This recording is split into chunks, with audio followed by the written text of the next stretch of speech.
Happy Friday, Miami. This is Buy, Sell, Hold Miami, a real estate podcast by locals about what's going on in the South Florida real estate market. I'm Peter Zalewski. I'm a condo consultant. I'm an expert witness, also the founder of the Miami Condo Investing Club. I'm joined here by my partner, my co-host, and the moderator of our discussion today. No one else but Daniel Hernandez. He's a real estate advisor over at Compass Real Estate in Coconut Grove. He does single-family houses. Single-family houses and condos. He kind of does it all. We'll do Daniel, what everything, like? really, honestly. Yeah, you kind of do everything. So what's going on, Daniel? What's up, man? Happy week of the 12th. Is it Friday? Is it Tuesday? Is it Wednesday? I don't know what day it is. We might be pre-recording. We might be going live. But if you're tuning in, this is Buy, Sell, Hold Miami, episode number 35. We are now 2 weeks into 2026. And if the next 50 weeks say anything, or if the last 2 weeks say anything about the next 50 weeks, 2026 is going to be a doozy. But if you're joining us for the first time, somebody sent you this, thank your friend, because you might learn something today. If you're a loyal follower / and or listener, thank you for coming back and listening to us jab, back and forth. But this is Buy, Sell, Hold. And so week after week, Peter and I throw stories back and forth and back and forth and back and forth, and we pick five stories, 5 topical topics to be redundant, but we back them all into South Florida real estate. So whether that's talking about what's going up in Tallahassee or Washington, D.C., even all the way up the coast, whether it's condos, single-family houses, maybe even an industrial site or two, we're talking about it here. So jumping into it, I did mention Tallahassee. The legislators are back. They're back in Tallahassee. They're back to their real jobs. I think that's their only jobs because this is 2026 and politicians are career. But they're back. And the Miami Herald wrote a story about a few bills as they would relate to real estate, the most prevalent of which is something called Senate Bill 840. Now, I know it's total sleeper. We're talking about laws and but Senate Bill 840 is actually the little brother to Senate Bill 180, which is something we've talked about a lot on this show. And I'm going to remind you what it's about, Peter. It's the one that has the language restrictive and burdensome. Does that remind you of something? Yes. A lot of things are burdensome right now. Yeah, we're going to talk about those in a few minutes. So the Florida Home Builder Lobby, the legislature, was hard at work last year when they voted in SB 180. And that was the one that drastically limited local powers to restrict building. Per our comrades up in Tallahassee, it was designed to make it easier for our communities to pick themselves up after a hurricane, right? And in a state where hurricanes are about as consistent as the ebb and flow of tides, it's less of a break in case of emergency and more of a status quo thing. So what was happening is hurricane comes through and developers can now supersede all these local controls. Developers can build bigger. Developers can take out trees that aren't supposed to be taken out, all under the ruse of we're rebuilding after a storm. And so State Bill 840 goes further than, Senate Bill 840 goes further, or narrows actually, I should say narrows Senate Bill, I keep on saying State Bill, Senate Bill 180, because there was a ton of backlash. Because they said the restrictive and burdensome language was, well, too restrictive and burdensome. So they're narrowing this a little bit. And this is what really twists my, well, you know what they twist, Peter. But the radius. So the radius previously was 100 miles. So a storm rolls through, and 100 miles around this storm, this reconstructive capabilities that they were gifting to developers was there. Now they've narrowed it to only 50 miles. And Peter, you were here during Andrew. How wide? And Andrew was destructive, very destructive. 1992, most costly natural disaster in the history of the U.S. until Katrina. I think Katrina blew it out of the water, and I don't think there's been anything since. But how far reaching was that destruction? Was it 100 miles? I got here a year later. I got here in October. Oh, you got here a year later. Yeah, but what I can tell you a year later in October 1993 when I got here versus August of 1992 when Hurricane Andrew came rolling through, and I think it was a Cat 5 because they went back and they sort of reassessed it, kind of like what they do with the GDP numbers and the inflation numbers. They go back and they look at it and they sort of perfect it. I think it was a Cat 5, but I will tell you in downtown Miami, in the city of Miami, primarily on US 1, that road where I 95 ends and takes you down to Key West, there were no trees. There were no trees a year later, just to give you some context. So if the storm came through in Homestead, which is probably what, 20, 25 miles south, 20 miles south, up this way, there was still damage. And But then you went into that's Broward County. 25 miles. That's not 100. I mean, how far is what is Palm Beach from here? 70 miles? Well, I just looked it up, 73-mile distance from Miami to West Palm Beach. So this would take us into the Treasure Coast. So effectively, it would be at least 4 counties, maybe 5 counties. So if I'm a developer in Port St. Lucie and a hurricane hits Mhm. Homestead, I get the same reconstructive capabilities as the folks down in Homestead per It'd be this. kind of It would be kind of convenient. I mean, how many counties we have in the state of Florida? 67. So you figure every time a storm hits, you got 5, 6 counties in play because it could be both sides as well. Remember, if you go over to Collier County, which is where Naples is, you might actually be impacted there. You might actually be able to take It's control. where And then, Ray and then Finkel's the from.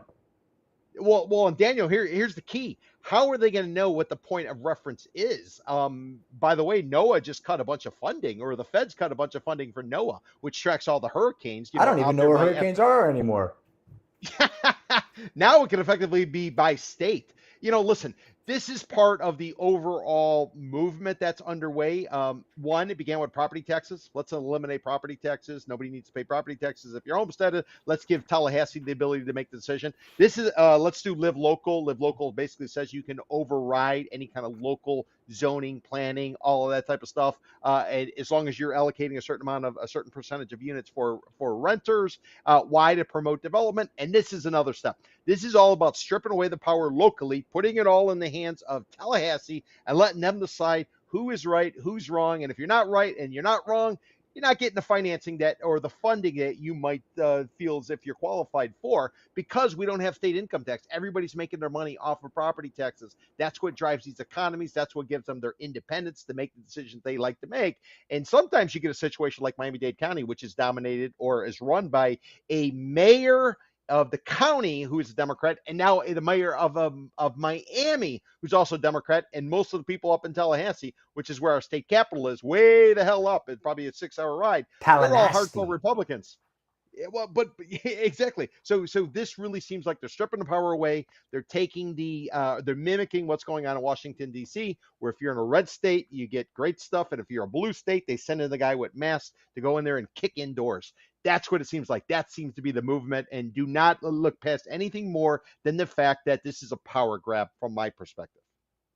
It's a power grab, but it's also a gift, right? I mean, we've been talking about live local supersedes local controls. Um, City of Miami has come up with their own development toolbox bonuses, TSND. Miami-Dade has RTZ to try to pull that power back. But this is a very, very, very big power grab. In fact, and it's not related to this Senate bill. I forgot what the number on it was, but another bill that was proposed would allow any mega development, I'm going to call them mega developments because they are mega, that anything over 10,000 acres, just go, do it, have fun, kids. No public hearings, no nothing. You guys can build whatever you want. If you work so hard to raise the money to build a 10,000 acre mega development, you guys can build whatever the heck you please. That's also very interesting. I don't know how many of those are planned or even proposed in the state of Florida, but the fact that they had to put that in front of the Capitol, in the Capitol, I think it's interesting. Like who writes legislation like that? Lennar? Who? Well, yeah, but let's think about that. Who would have done something like that in the past?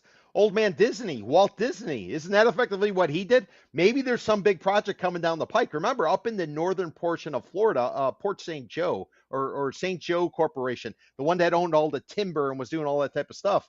I wonder if there's not some big thing in play. Who's to Oh, say that something in the pipe in the next few years that they see pushback on, you mean? That's what it sounds like to me, or maybe Disney's going to take advantage of it, or I don't know. I mean, this sounds like a massive type of situation. It's Because very it's unique. just It's not 10,000 acres is a lot of land. unless you roll back the UDB. If you eliminate the UDB, which is the urban development boundary line, it's an arbitrary line crafted that basically says on one side you can build, the other side that's for the alligators, the panthers, and the pythons. And the farmers. So Effectively. you can have farmland out of the UDB. Oh, you can have fun. Unless Yeah, you're Chinese, but we'll get to that in a second. maybe something big is coming down the pike. Maybe this is just one of the first steps. It kind of falls under the radar, but it didn't fall under your radar because you detected it. And kudos to you, Daniel. Kudos to you. What can I say? I'm one of 10,000 subscribers to the Miami Herald. We started this timer a little late, so we're just up on time on this one. Legislatures are so back. Legislators. Why do I keep on saying legislatures? So we only have one, right?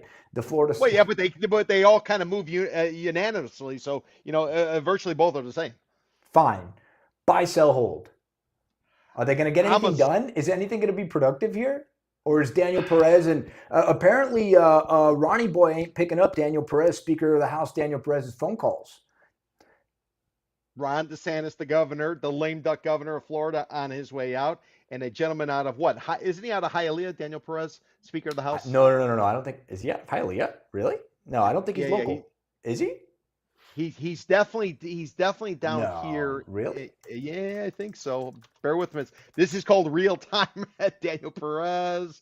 Florida Daniel Perez House. is from Florida House District 116. Where's 116? Is that Hialeah?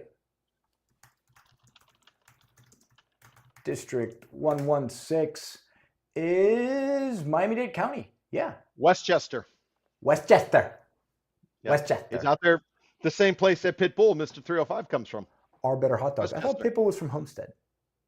I don't know. All right, I'm not fact checking two things back to back. Anyways, are they back? Is it going to happen? Are they going to get things done, or is just going to be like this for the next year, 2 years? I would be a buy that they're going to get some stuff done. I'm not happy what they're getting done or attempting to get done, but I would say they'd have to get it done because there's no opposition. There's no speed bump whatsoever. Maybe the pissing match between Perez and outgoing Governor Ron DeSantis, but short of that, they're probably going to do whatever the hell it is they want. I'm holding. I'm just sitting back with popcorn and watching the show. Alligator Alcatraz is still open. They haven't done anything about that. But moving on to the next one. Florida ain't helping itself with our lame duck governor and Speaker Daniel Perez, doing this. I keep on banging my knuckles together. They're going to start bleeding, but that's the reality. That's what's happening. So this one's about Senate Bill 264. And I'm sorry, guys, we're talking a lot about the acts in Tallahassee because it's the new year and they're getting back in session. And so they're proposing all of these things, all of these changes to our way of life. When I talk about our way of life, we always back everything back into real estate, right? And so SB 264 directly affects that. You guys might have heard of this. It prohibits the sale, purchase, and ownership of certain Florida properties. And I'm going to talk about that one. Certain Florida properties is vague, but by certain buyers who are associated with, and I quote, a foreign country of concern, namely the People's Republic of China, the Russian Federation, the Islamic Republic of Iran, the Democratic People's Republic of Korea, which that's the one up north, not the one down south, and the Republic of Cuba, the Venezuelan regime of Nicolas Maduro. They're going to have to change the language in that one because he's not around anymore, and the Syrian Arab Republic. And so anybody from the places I just named, they can't buy real estate in Florida. They can't. And the Chinese are even, the legislation against the Chinese is even more austere. They can't buy within, I think, 10 miles of critical infrastructure, or which includes airports. And I looked it up on the map. You know what else is included in critical infrastructure, Peter?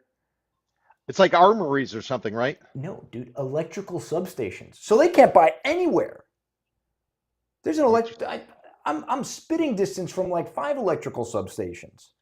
And so there's all these little carve outs, like if you have a certain visa or you have this or you have that.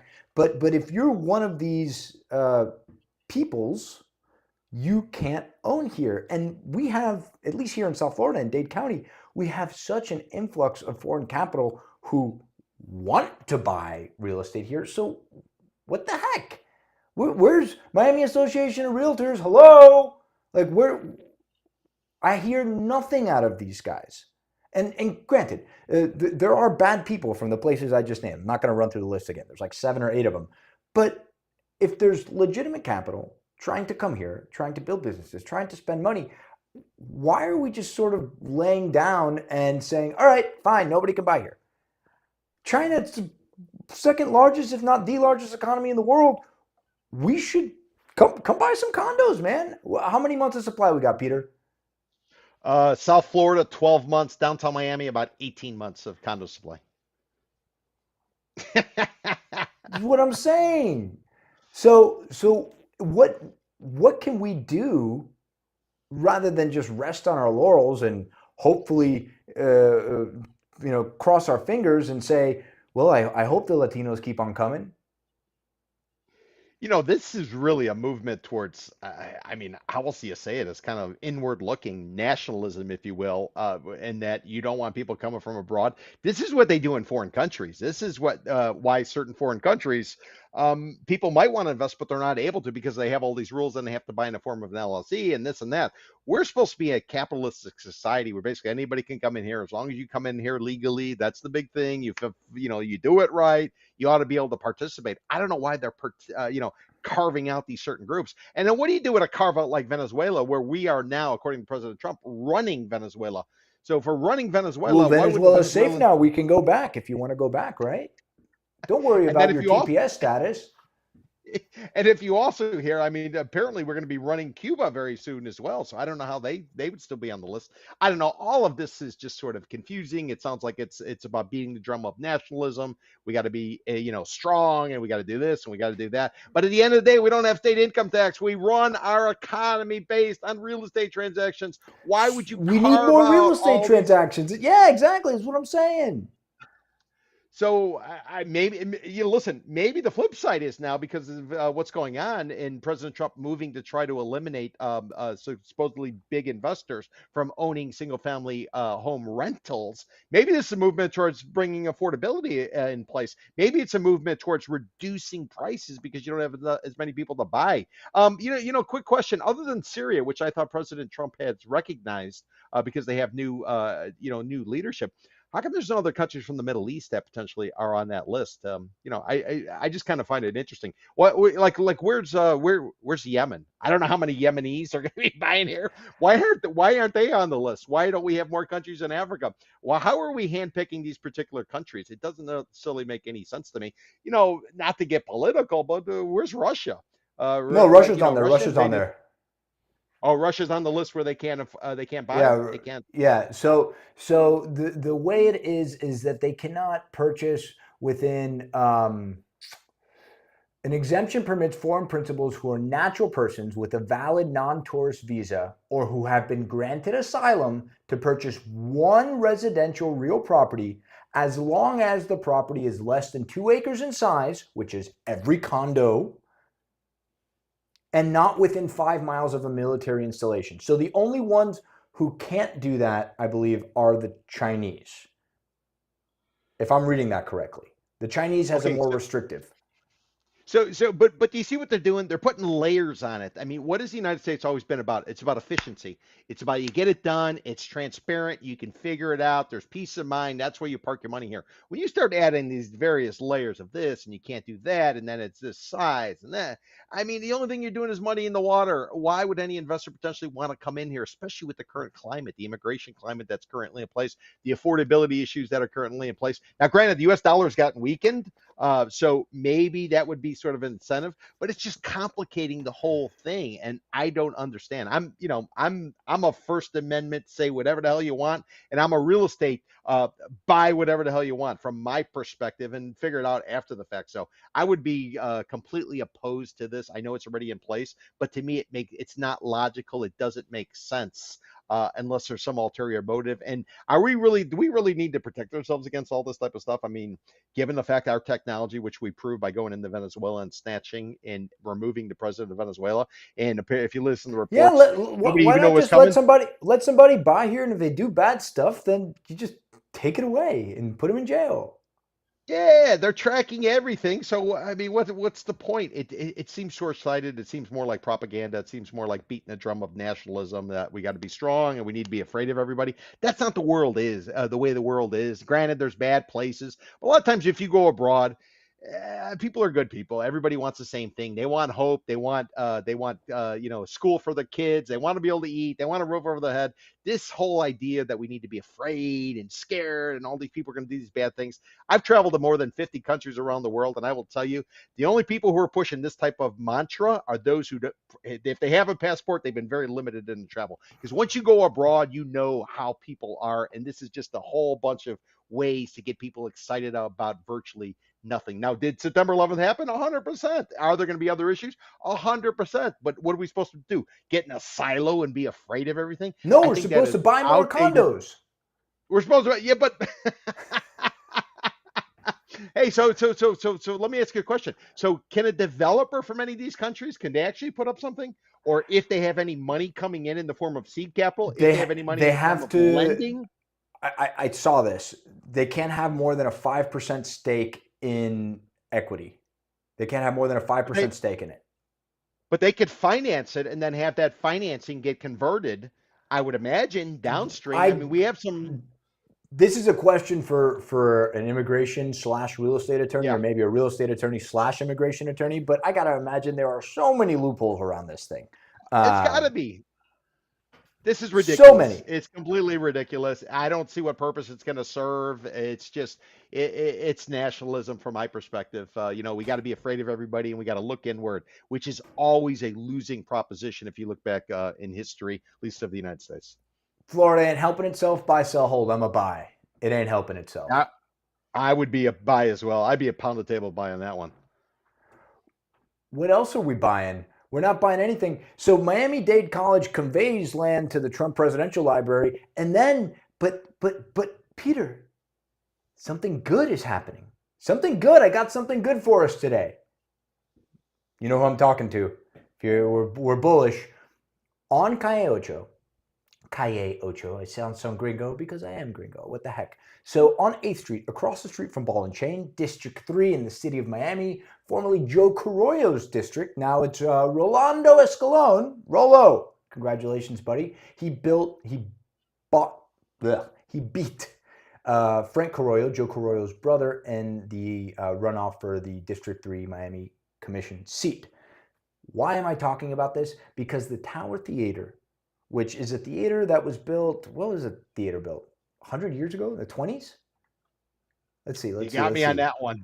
Tower Theater opened in December 1926. So right when George Merrick and Eunice Peacock were, holding hands, schmoozing by the bay, Tower Theater gets built. Probably got more culturally significant in the 60s when all the Cubans, in the 50s and the 60s when all the Cubans came in. And it was the theater. Like you had the trails further down 8th Street, but Tower Theater is on 8th Street and 13th Avenue, right around there. So right in the heart of Little Havana.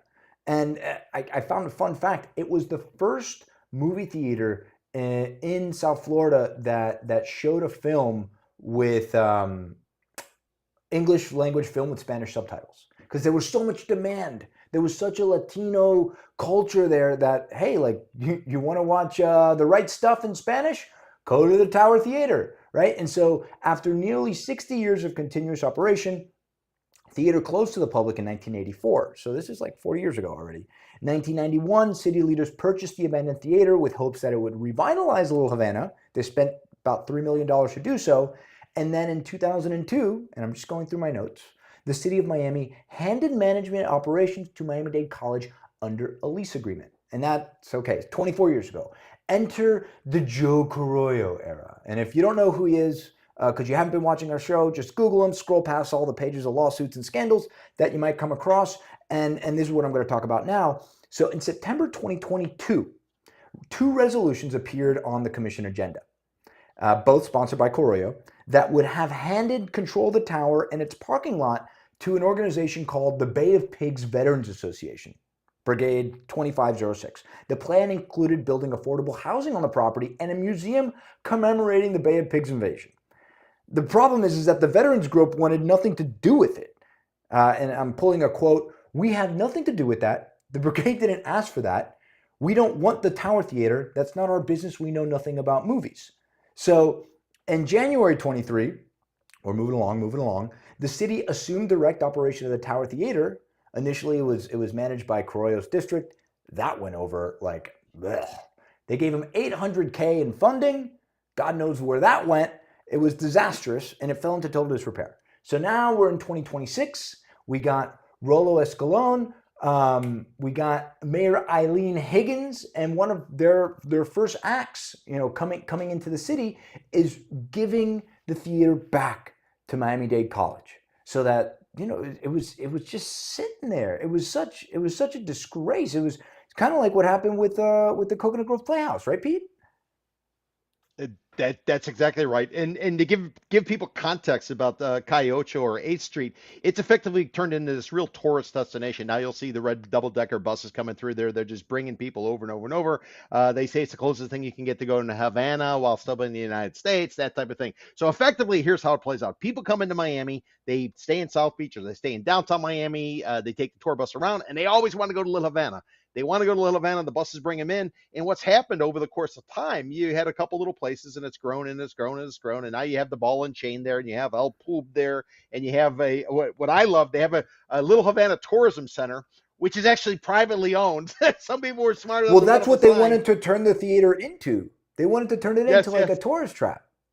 Yeah. And then you have the Tower Domino Theater, Park. and Yeah, and Miami-Dade College, they were involved, and they used to do films there from the film festival, Miami Beach Film Festival. They would show some films there. So it's all integrated into community, into society. Little Havana's really taken off. People are fighting now for the real estate. All the originals are pretty much getting blown out. You can't get a Cuban sandwich there now left for less than 13 or 14 bucks. I It ought to paid be about $7 to $8 for a bottle of beer. Yeah, exactly. They have a grocery store that looks really nice. You go in there and everything is like 3 times as much. So it's turned into this tourist mecca. And at the same time, you had this theater, and effectively nothing was going on with it, because old man Carollo, when he was running it, he tried to turn it into some sort of museum or trying to do so. It was going to be used for something, but basically it went offline. Right there's a little plaza next to it, immediately east of it, and then you got Domino Park. So people inevitably they get off, they want to go see Domino Park. You have the old guys slapping down the dominoes, they're sucking on the cigars. Yeah, and that's not Disney. This is everyday life for these guys. Everyday life. In fact, it gets so busy at Domino Park, which is right across from Tower Theater, because it's obviously they can pick up a bunch of stuff there. If you go to 13th Avenue, where they actually have the Bay of Pigs memorial, there's an eternal flame burning as well as Bay of Pigs statue. If you go down the street, it's a huge pedestrian wall in and around there. Yeah, it's gorgeous. It's a promenade. Yeah, the promenade. You will see other tables set up where they're playing dominoes, because it's busting at the like the B tables, the B team tables. Yeah, these are the B tables, and they have shade, and they're talking shit, and they're drinking and stuff like that. So it's a really good vibe. I commend the city of Miami for taking it back. Hopefully they're going to utilize it. Well, taking it back in terms of giving it to NDC. Back. Yeah, so is it a great trade-off? Let's give up this dirt that's valued at about $368 million so President Trump can build a library. And what you get back in return, you get the Tower Theater, which now you got to figure out what the hell to do with it. Is that a fair trade? No, but I just love the fact that Miami-Dade College finally got a win. Why is Miami-Dade College important? Because this is the institution where a lot of people who've just arrived here, they're learning the language. This is where they learn. Maybe some people are trying to restart their career or learn different things. They go there, they can take classes, $3,000 or so a year for tuition, versus University of Miami, which is going to be close to $100,000. It is a stalwart of the community, and finally they got a win. So kudos to the city of Miami for doing what's right. And let's see if Miami-Dade College can maybe turn this into a money generator. Maybe they can cut a deal. Let's put the presidential library there instead. Everybody in Little Havana would love that. Yeah, 100%. That's a good trade. I propose that. I push that forward. We going to the dice next week? Yes. All right. Tower Theater gets another win, Peter. Buy, sell, hold. I'm a strong buy on that I'm thing. a strong Kudos. buy. I'm happy about it. There's nothing that would put a bigger smile on my face than seeing the community get a jewel like that back. You know who isn't having a good week? You know who's not having a good week, Peter? Old Man Old Powell. man Powell. Old Man Powell got subpoenaed this week. If you've been living under a rock for the last few days, you might not have heard, and you can hear it here. So Jerome Powell, the chair of the Fed, got subpoenaed by the DOJ. Peter, why did that happen? Whew, there's a lot to talk about here, but basically it goes back to some testimony he gave to Congress. And in the testimony, something is being called into question. It all has to do with a renovation of Right, the $2.5 billion renovation that's like $700 million over budget. I read that. yeah, yeah. So there was a legendary press conference, I guess you could call it, Interaction interaction where President with the Trump hard and hats. Yep, and Jerome Powell, the head of the Federal Reserve, which is central bank of the United States. So old man Powell and old man Trump are sitting there having a conversation, and President Trump is making all kinds of allegations about how old man Powell is a grifter and he's stealing cash, and they're running up all kinds of costs on renovating these buildings from the 1930s, try to make them modern, try to make them useful, whatever the case may be. So there was some sort of testimony, and President Trump says he doesn't know anything about it, but the district attorney out of Washington, D.C., who used to appear on Fox News, she asked for some information. It wasn't necessarily provided, at least according to reports, and therefore she sent over a subpoena. Old man Powell jumped ahead, came out with a video. This is a guy who never goes on video. He watches every It's single the word he times we says. live in, Peter. He comes out on video, he makes a video, and ultimately says this is basically twisting his arm with the threat of criminal penalty, much like we saw with James Comey and others. But let's twist his arm, or President Trump is trying to twist the arm, at least according to Mr. Powell, because Jerome Powell will not cut interest rates because the U.S. economy is facing two issues. One is was rising inflation. But we got an update of that today, and the other one was a softening job market. So Powell's trying to basically control both elements of it. Remember, when you cut interest rates, housing goes up. And we all know that we got a little bit of a housing issue here in the United States. It's pretty much, well, at least in South Florida, it's sideways to slow. And this ultimately is a way to jumpstart President Trump thinks the housing market by cutting interest rates. And old man Powell doesn't want to do it, even though he's done it 3 times since September. So let me ask you, Peter, what are the implications of this? So, all right, why doesn't he just drop interest rates? What the heck? Well, if you cut interest rates, you're going to bolster the job market and you're going to bolster the housing market. The issue that Powell was faced with is up until August, they were trying to beat back inflation. Inflation during the pandemic got as high as 9.1%. We got it as low as 2.3% in about April or so, and then it started heading back up. But Daniel, let me tell you the good news. The good news is if inflation is going up and employment softening, you know what you do? You have a government shutdown, and therefore you throw out the data. So they threw out the data for October. That just happened. Yeah, and guess what? We might be shutting down the government again next week or so in late January. So Daniel, follow me through on this. So the inflation rate, and remember, we put in place tariffs. Tariffs used to be United States 4% or less, according to Morgan Stanley, as of April 1st. On April 2nd, Liberation Day, when President Trump held his press conference on what used to be the Rose Garden, which I think now is it's all paved over. But anyways, so 17% across the board tariffs in the United States, according to Morgan Stanley. So Daniel, here's what happened with inflation. Inflation was coming in effectively at about 3% in January. It came down to 2.82, 2.39, 2.31. We were right there. Old man Powell was striving for 2% because that is the man, or that's their goal. And then what do? You put in place the Liberation Day tariffs, and we start seeing them go up. They hit 3% in September. Then you shut it down. And you know what inflation's been since then? What? 2.7%. 2 months in a row, 2.7%. So it's pulled back. So we are humming. Everything is not going up as much as it should be.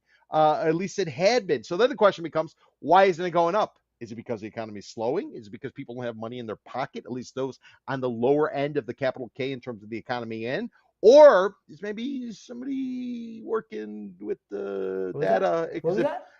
yeah, well, in August they came out with some numbers. President Trump didn't like it. Numbers came out in the morning, Bureau of Labor Statistics. By the way, Fired that her. afternoon, that the head of it was blown out. So that's where we sit Sayonara. today. 2 months in a row of 2.7% inflation, even though in September prior to the government shutdown, it was coming in at 3 and it was on the rise. But now it's But coming down, so it's great news. but the reason why I bring this up, because we're trying to back it into real estate down here, is okay, we lower interest rates, Yep. then more people can buy. But you lower Yep. interest rates too much, and so many people can buy that we have inflation. This is what we're saying, right? That's 100% what So we're saying. but then we insert something called a treasury bond. And what's the relationship between interest rates and treasury bonds, Peter? Well, in terms of, we're talking about mortgage rates. Yeah. Yeah. So So what? typically, So hypothetically whenever the speaking, when you lower interest rates, the federal fund rate, interest rates for mortgages will come down, right? yeah, there's typically about, I don't know, ballpark at 3% spread on whatever the 10-year treasury is. 10-year treasury is, it's a bond put out there, and then that's pretty much how they gauge it. There's a little bit of a discrepancy, but just I'm looking at Mortgage News Daily right now, and remember we're recording this on a Tuesday, so it's coming in at 6.07 mortgage rate. Just And about six. We remember, saw like March, 5.99 last week, right? yeah, last week it dipped below 6. It came in at 5.99, but yeah, 6.07, and it's actually up 0.06. Okay, so a few Yeah, few basis points. But the reason why I bring it up, in my internet sleuthing, preparing for this, somebody presented, and it just affirms what I'm thinking about. But it's called, the mortgage rate paradox, right? And I'm pulling this from the interwebs. While Trump advocates for lower rates to stimulate housing, a politicized Fed, meaning a non-independent Fed, because the Fed's created to be independent. These guys have like what the governors have 14-year terms, something crazy like that. So a politicized Fed would likely trigger the opposite outcome. So you lower the federal funds rate doesn't necessarily mean it's going to correlate to lower mortgage rates, because if the Fed loses credibility, bond investors will demand higher yields on long-term securities, the 10-year treasury note, to compensate for the inflation risk driving mortgage rates upside down. And this isn't just theoretical, guys. It's not theoretical. So Turkey. Let's look at Turkey. Not like the turkey I had on my sandwich today, because I had a ham sandwich today, Peter. I had a ham sandwich. Sorry, guys. Yeah, I ate pork. So President Erdogan's pressure on the central bank to maintain low rates despite soaring inflation contributed to inflation peaking at 85% just a few years ago in Turkey, with short-term rates subsequently forced to 50% to regain control. So if interest rates were to crash, Jerome Powell's not going to do it because he's independent, and that's why he's standing up to the administration right now, because he knows, he's an economist, he's an attorney, he's seen this movie before, he's seen it around the world geopolitically. If that happens, and the market perceives it's happening because the executive office is telling them to, things could get really, really ugly, and it would not help the housing market. It would do the exact opposite. because investors would be afraid to buy bonds, to buy mortgages, because they don't know if they're actually dealing with the right data. Is the situation being cooked or fixed? That's the last thing you want. What the United States and the investment, the reason investment goes on in the United States, because of the transparency, because of the consistency, because of the predictability, and Right, one of we're the putting cornerstones. uncertainty into the mix here. Yeah, the cornerstone is the Federal Reserve. These are people who are elected. They're chosen, they're elected, they're confirmed, but they go in there and they make their own decision based on economics, not based on some sort of political party, not based Twitter, on some sort of X. propaganda, not some sort of talking point. So they're making the decision based on the region that they oversee. And for what it's worth, Miami is a chapter of the Bank of Atlanta. The Bank of Atlanta answers to Washington D.C. So it was all divvied up, and it's worked, and that's why we've been the economic powerhouse of the world, because we have this predictability. That's what makes it so desirable. So ask yourself this: would you like to go and invest in a community where it's all laid out and well established, or would you rather go to a community where maybe somebody gets to change, their opinion about everything whenever it kind of Obviously, the suits them? former. and that's what's at risk here. So some of the pushback that's coming out, at least that I've heard on Bloomberg and CNBC, is that there's probably not going to be any kind of approval of a replacement for Old Man Powell, whose term is up in May. They're not going to pass anybody if, in fact, this goes forward, because many of the people who sit on the banking committee, people can see what this is. This is a leverage play. Cut interest rates. Otherwise, we're going to go ahead and we're going to pursue you criminally, effectively, is the message that's being sent out. Old Man Powell gets subpoenaed. You think it's a good thing? Buy, sell, hold. Ooh, all right. So I think it's a good thing in that this has been exposed. We've shined some light, and now all the roaches are Oh, hot take, scrambling Pete. everywhere. So, but I would be a sell that it's a good thing in terms of that move. But I think it's a good thing in that this has been exposed, and it's like James Carville says. James Carville, the political strategist, he says, when I die, I want to come back. This is the bond market. You cannot bullshit the bond market. The bond market makes the rules, and this is an example of what James Carville is talking about. The bond market will dictate what goes on, and right now they are selling on trying to charge Jerome Powell. Ooh, so wow. So I was going to be a sell on it, but with your rationale makes you want to be a buy on it. I guess we just got to clarify for our viewers what the question really is. Old Man Powell gets subpoenaed. Surface. Is that a good Surface. thing? Yeah, surface. It's a bad thing. So I would be a sell on that. But the I'm a sell on it. repercussions, yeah, the repercussions of that, I think, are substantial because the response has been so strong and so quick. Good for you for not rolling over, Jerry. I don't know if anybody calls you Jerry, but I do. All right, moving along. Miami condo developers catch another break. Hey, Peter, you know some developers. Developers love tax breaks, huh? Oh yeah, 100%. They love Tax breaks, all of it. Yep. What if I were to tell you that in certain scenarios, in certain contexts, they actually like tax hikes? Oh, tell me more. So, every time one of these left-wing wahoos in Latin America start to grasp at straws for power by instituting some far-out policy to tax the rich, Miami sees a bump in condo sales. So, in the latest episode of this, let me introduce everyone to none other than Señor Presidente Gustavo Petro of Colombia. That's Colombia with an O, not Colombia with a U. So, the president of Colombia, he came out in late December, and he, what did he say? It was a state of economic emergency, allowing him to bypass his Congress to impose taxes by decree. How about that? So, what he delivered on December 29th is what some people are calling the world's most aggressive wealth tax. And I'm going to lay it out just so people can hear what I say and then sort of think about the numbers as we talk about it. So in Colombia, the wealth tax started once you made about $1 million USD. And I'm not going to say it in Colombian pesos because it's just too confusing. So in USD, about $1 million more a year, or more per year of your net worth, and then you'd have to pay progressively as your wealth got higher. So if you had $5 million, you paid X amount of percent of wealth tax, and if you had $25 million, you paid more. And that the top of that was 1.5% of your total net worth. So what Petro did was twofold. So he lowered the lowest tier from, say, about $1 million USD to about $500,000. Which might not seem like a lot of money here in the US, but in South America and Colombia, that's a lot of money. But it also throws a net around more people. So now the lowest tier of that wealth tax starts at about $500,000, somewhere between $500,000 and $600,000 USD to have to start paying. I think it's like a 0.5% wealth tax. Now, this is the crazy one.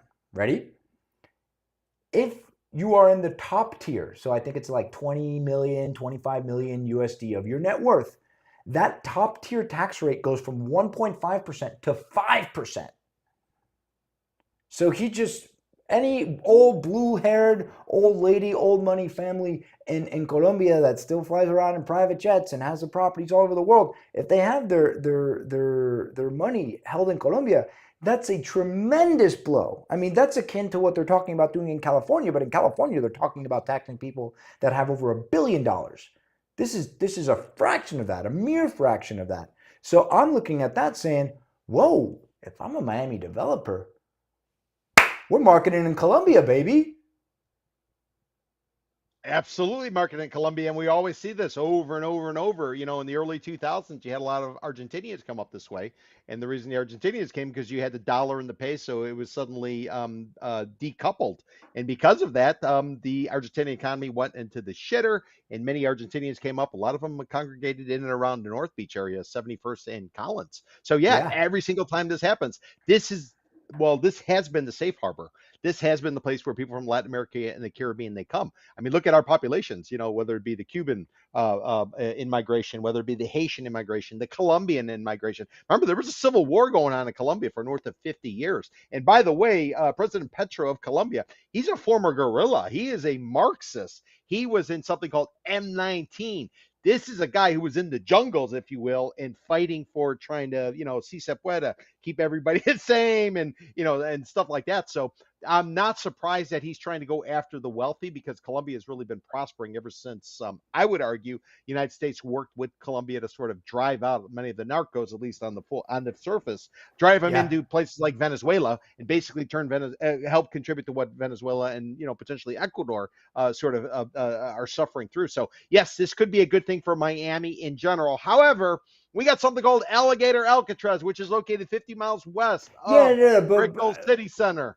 but what have we And said? The wealthy people they don't even know what alligator Alcatraz is. We've talked about this.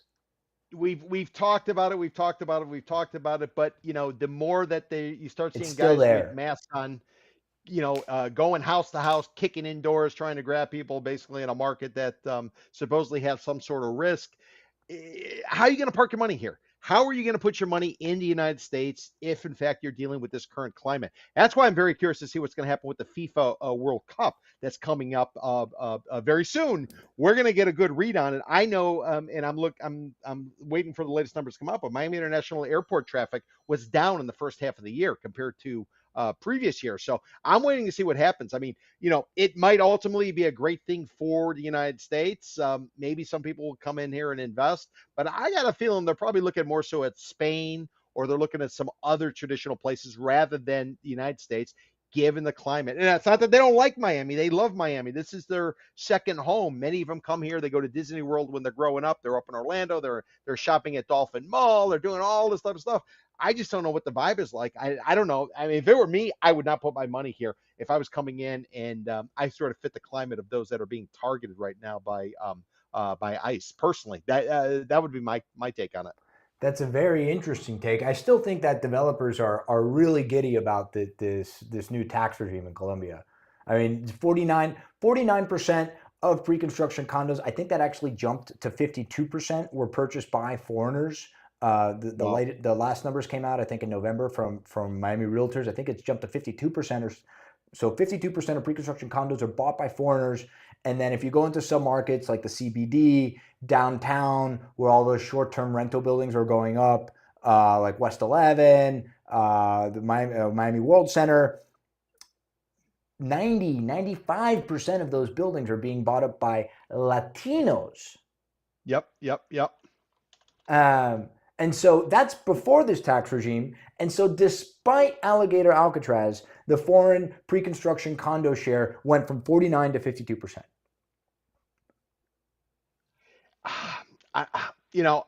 Colombians make a big part of this community, Yeah, this it's they're society. that's where the lion's share of foreign real estate searches come from when they track the IP addresses. It's always Colombia, Argentina, Colombia, Argentina. It's just natural. The United States has worked so closely with Colombia for so long, going back to when they hunted down Pablo in the early 90s, going back to when Plan Colombia really kind of took off into 2000s, and they were able to kind of drive people out. If you go to Colombia today, you're probably going to see that there's a lot of Americans, a lot of what they call Yanks or gringos that are all down there. They're investing, they're doing a variety of different things, which is great. However, Colombian's president has pissed off President Trump, and President Trump is saying that they need to remove him. So, And he can how do do you it. sort of, yeah, and how do you square this? How would you square this? I mean, uh, I don't know. I mean, who knows, Daniel? Maybe this wealth tax, maybe it's going to drive some of the U.S. expats who are now living in Colombia. Maybe it drives them out and back to the United States, and they end up in Miami because there's so many Colombians in Miami. I don't know. I don't know. It's very interesting. It seems every time one country in South America seems to get their stuff together, another country goes and just goes in the complete other direction. It's just so many moving parts and regimes and taxes, and it's nuts. And we're here to reap the fruits of that. So yes, do I think there are awful things happening in South America? Absolutely. Do people have very impoverished lives? Absolutely. And we live here, and we sell real estate to these folks. So whenever I see stuff like this, and I'm not speaking for myself, I'm speaking through the eyes of a developer. If I'm building a building, I hear news like this and I say, this is wonderful. Listen, prior, last year or 2024, if you would imagine this would have been like Rockstar.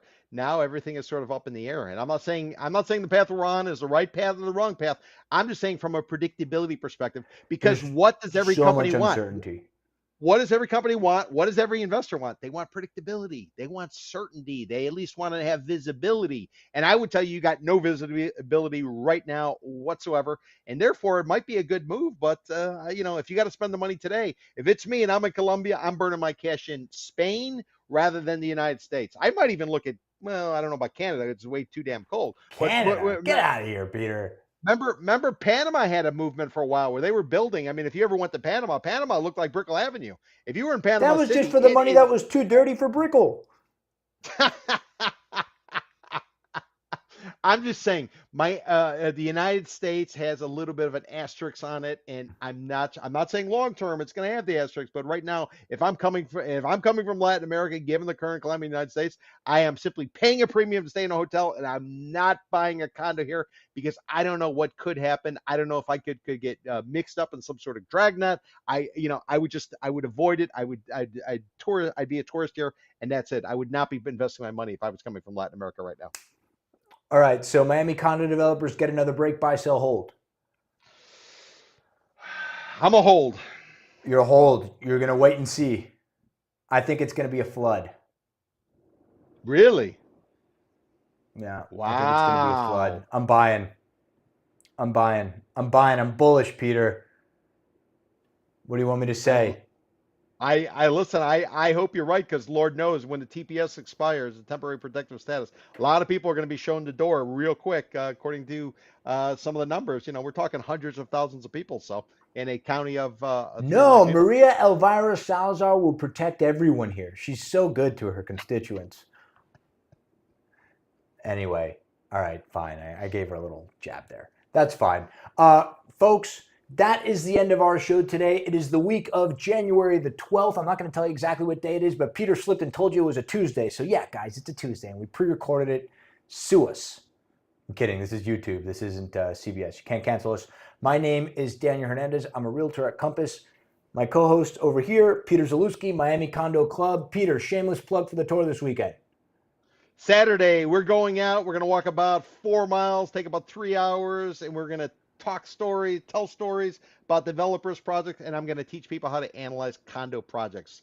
So if you're looking for a condo, find the building first, and then you focus on the unit. If you look for the unit, you're going to waste time. It's going to be like herding cats. So if you want to get information, learn how to analyze a condo building so you can go out and do what you want to do, take one of our tours, miamicondo.club. And ask Peter about the dumpster unit. It's his favorite one in every building. Ciao, guys.